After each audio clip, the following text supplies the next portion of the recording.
Last week on Iron Valor, you may have missed a little bit. We did our investigating of the mansion, as you will. The detective discovered a secret button on the fireplace leading to a secret door. Guess who wandered into that room first? Push it. I'll flip And the this switch. door, and this door opens. Wow. Nice. The name My of Torn. Let's go, God. gang. There's Abigail? spikes in Oh, there, I Abigail. don't Did love you just that. Abigail, did you just impale yourself on some spikes right there? Is that what Maybe just I happened? can't see. Oh, yep. Oh, Now I'm too small. Good. Abigail, come back. A little bit after that, crazy encounter. A little bit of gold in our pockets now. We ended up finding the living space of our dear Vistandia. Lots of books. And Applebottom surprised us all. I think he surprised himself too when he thought everything in there was cursed, so. Are these books cursed as well? Yeah. Yes. I don't cursed or magic, because those are two different things. I don't know. It's just it seems. I want. Can I do out. an Arcana check? I ended up finding a book that kind of coincided with what we've already found earlier on.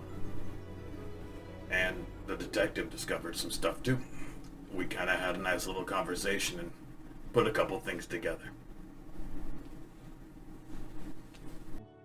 The written in the margins of the Joy to Extra Dimensional Spaces speaks of how to make permanent extra dimensional spaces, how to like for instance like a permanent Mordecai's mansion. It talks about portal magic, and there are written in the margins musings of eternal life. One of the things that's written in there says, what would happen if I wrote in the books?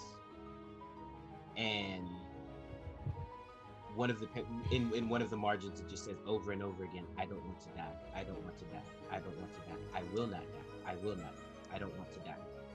And as it's written, like the text is more scrawled and smeared with the ink,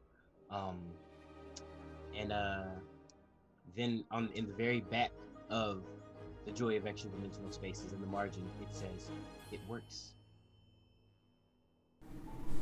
After that, the party kind of split up a little bit. Not really split up, but like, we left the detective and the constable behind. They ended up finding a crazy painting. The picture is definitely magical. Conjuration magic. And again, the longer you stare at it, it doesn't change or anything, but it does kind of shimmer a bit. It still just kind of looks like Vistandia. What do you think, Amelia? Do we touch it? Amelia puts her beloved maul away, and she reaches behind her back and pulls out a greatsword, Mhm. and then proceeds to gently poke it towards like the painting.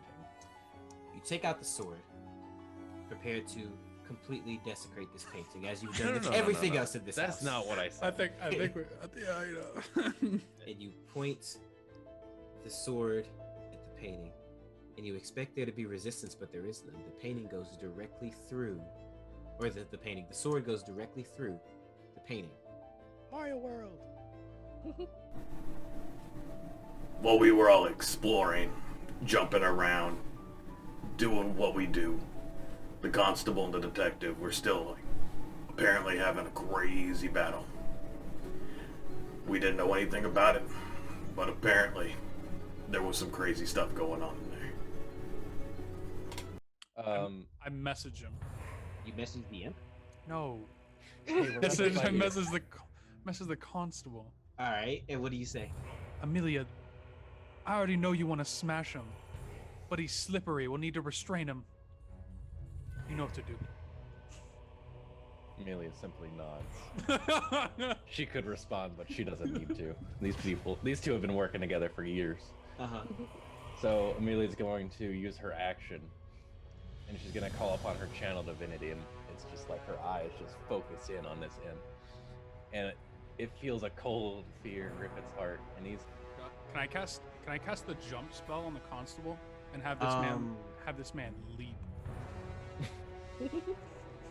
Where's the hops? He's got mad hops. Off the wall, straight into the imp, off the bar counter, into the wall. You know what? Rule of cool, I'm gonna give that to you. Let's go. So disadvantage. it has dis- So, we're into the trouble, like we do. But it seems that Abigail and Applebottom are a pretty good duo. If you call throwing each other a good duo. Your turn. What do you do? If you What consent, room are we going to? Right now you are being held by Gregory. I am aloft. if you consent to being yeeted, I will yeet you the rest of this way, so that you don't have to use that. All right. Alright. We will yote Shoot me. all the way to the just aiming towards the end of the line. Not really a more of a. All I'll right. pitch that. So we will say, since this is consensual eating, I won't make you roll for it or anything. Make sure eating is always consensual, children. Yes. Things were going pretty good for us, as they do. Then my book started doing what it do. A little bit of wild magic. I was expecting a little bit more than what happened, but it could have been a lot worse. Gregory C. So when the wild magic happens, the book that I usually will cast some of my spells from starts to spin around me, flipping through the pages wildly, just magic emitting from it until it stops on a random page number. Who knows what happens after that? But you will see a big smile on the professor's face as he notices the book doing what it does. All right. So, You might wanna hold on to something. so you, I might need to hold on to something. yeah, you say hold on to something, and suddenly gravity no longer has an effect on you as you begin to lift from the ground, casting levitate on yourself. You are now able to fly. Shortly after that, Applebottom was kind of just done with the whole situation. He ripped part of the banister off and just chucked it at this poor imp.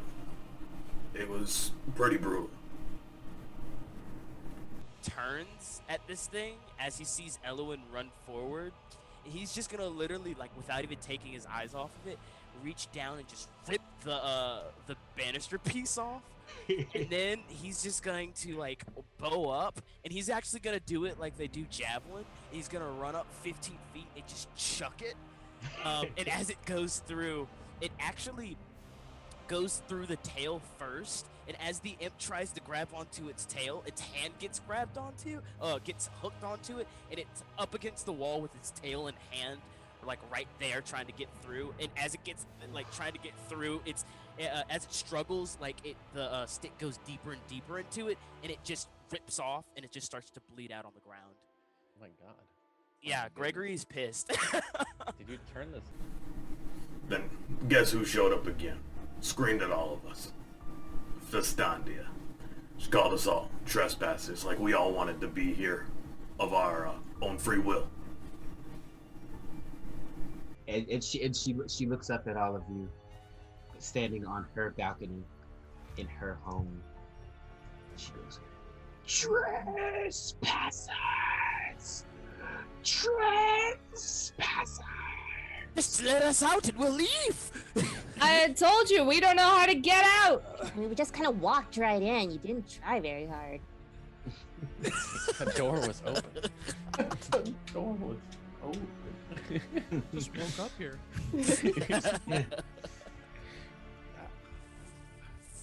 Trespass. So, we all ended up meeting back up in the dining room. The detective had a sword. The constable, bleeding out. She'll never admit it, she's very strong. Elowen wasn't having any of her shit. Went up and gave her a heal, took a potion. Eat any of this food? Elwin, while Amelia is handing the greater healing potion to Gregory, Elwin's gonna grab it, stuff it in their bag, and be like, "This is stupid," and just touch Amelia and heal her.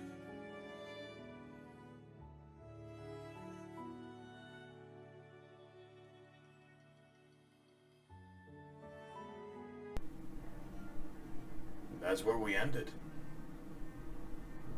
A lot of okay looking food, some questionable looking drinks, couple dead imps, Abigail getting ready to probably cause some trouble.